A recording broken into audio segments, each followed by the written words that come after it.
Вероятно една от най-старите световни конспирации е тази, в която се твърди, че Уилям Шекспир не е автор на пиесите си. Много авторитетни личности поддържат тезата за невидимия Шекспир. Чарли Чаплин, Орсън Уелс и Марк Твен. Изследователите посочват 1564 година за рождена на великия автор, а 1616 за година на неговата смърт. Шекспир използва 29 000 думи, в сравнение с първото издание на Библията, в която има само 5000. Той първи е използвал много от днешните английски думи, като например манастир, цивилен, характер, заговарям, оскърбявам, признавам, безусловен.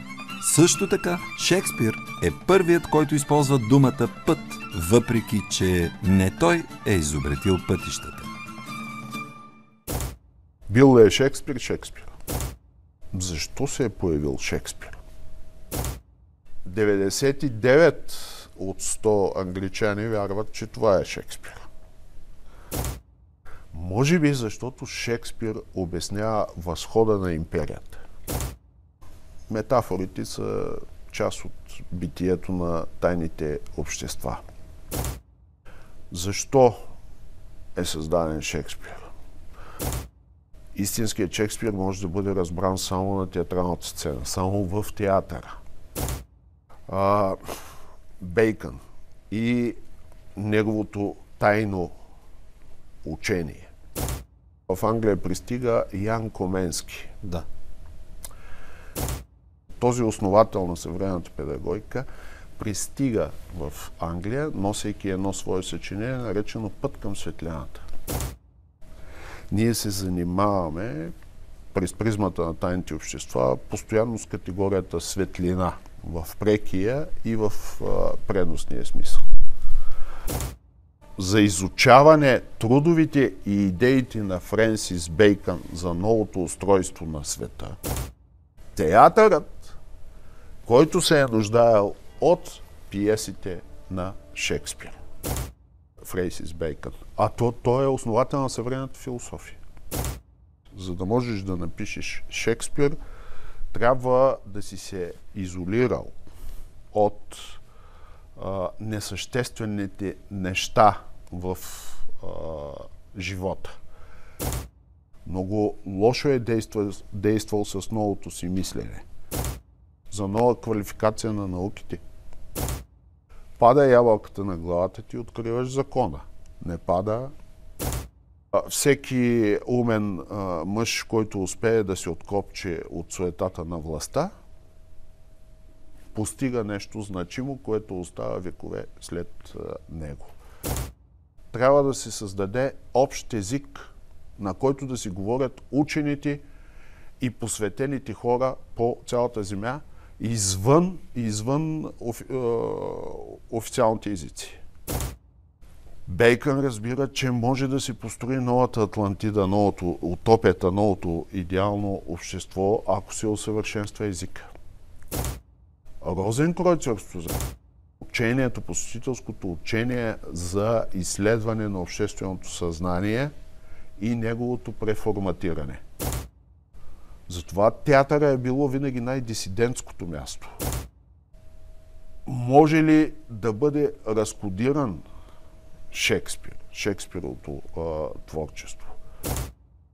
Проблема с отношението на света към евреите. В нощта на 1 срещу 2 март 1978 година гробът на Чарли Чаплин в швейцарското селце Курсие-сюр-Веве на брега на Женевското езеро е разкопан, а ковчегът с тялото похитен. Великият комик е погребан само преди 2 месеца. Умира в дома си на бъдни вечер на 88 години. По онова време Чарли Чаплин в България е много по-прочут, отколкото в наши дни. Чарлз Спенсър Чаплин е роден в Лондон на 16 април 1889 година. Чарли попада в интернат за сираци и изоставени деца и участва за своя полубрат Сид в различни мюзик-хол представления. Тези години на крайна бедност оказват голямо влияние върху по-късното творчество на Чарли Чаплин. Явлението Чарли Чаплин, посветеният Чарли Чаплин и той пипнат от Господ. Според една статистика, статуята на свободата в американските филми е 3 пъти повече показвана, отколкото мавзолеят на Ленин в съветските филми. Тръгнал да търси американската мечта, да сбъдне своята американска мечта, че на Чарлз Чаплин се отказва входна виза за връщане в Америка с мотива, докато не изчисти името си. За да опознаеш Съединените американски щати и може би за да преживееш разочарованието от него, както Чарлз Чаплин го преживява 1952 година, не се налага често да ходиш. 300 година история, за разлика от останалия свят. И само като наблюдаваш отношението на Америка към света и ако си поне малко мислиш човек, започваш да разсъждаваш върху категория човешкото достоинство. Какво е направил Чарлз Чаплин, че се налага да изчиства публичния си, обществения си образ? Най-обикновен наркобарон внесъл $1 милион като пари в американската икономика, получава американски паспорт. Единственият гений, създаден от киноиндустрията. Единственият човек изиграл сам себе си. И да ти дадат Оскар, но забележете сега мотивацията. За човекът, който превърна киното в изкуство. Мисля, че той проговаря за пръв път във филма «Диктаторът», който му създава най-големия проблем, за който ние говорим. Чаплин се явява пророк. Какво ще й се случи на Европа? Неговата публична реч с настояването Америка да се включи в войната, да открие втория фронт. Досието на Чаплин е най-дебелото. Този малък човечец, той е по-дебело от автобиографията. Защо Чаплин е недосегаем обаче? Киното е изкуство, което струва страшно много пари. И то трябва да бъде ценено. Казва, аз сам ще снимам филмите си. Чаплин е недосегаем и е свободен да казва това, което мисли. Най-вече да се превърне в образа на несретника, който го прави любимец на целия свят. Защото хората припознават неосъществената си американска мечта чрез Чаплин. Нещо повече, това е извънземният на киното. Това е тия, дето ги чакаме да ни оправят. Америка, която спекулира и превръща понятието свобода в географско понятие, което се продава. Той не е бил посветен в масонството. Няма как Хувър да бъде в масонството и Чарли Чаплин да е там. Не защото масонството не го е искало, а защото Чаплин не е искал. Рьорих. Да. Николай Рьорих. Теософското общество. Блаватска. Източните учители.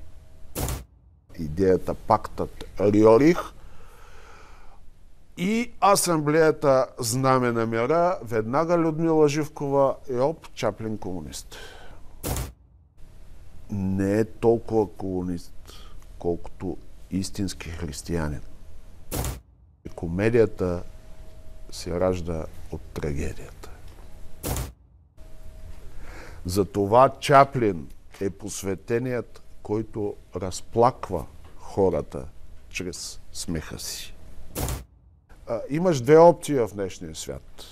Искаш да имаш личен живот и оставаш извън Америка, или искаш да сбъднеш американската си мечта и отиваш в Америка, но се лишаваш от личния си живот. Пише сценария, той играе главната роля, той пише музиката, той дирижира записите на саундтрак. и свири и на цигулката. Той не зависи от продуцентите, така наречените партийни секретари в киноиндустрията. Естествено, че такъв човек трябва да бъде компрометиран. И му набират най-слабото място жените. Втората му съпруга е прототипа на Набоков за Лолита. Чаплин намира щастието едва на 54 години. Те искаха, казва, да са с мене, за да могат да станат актриси, а не съпруги.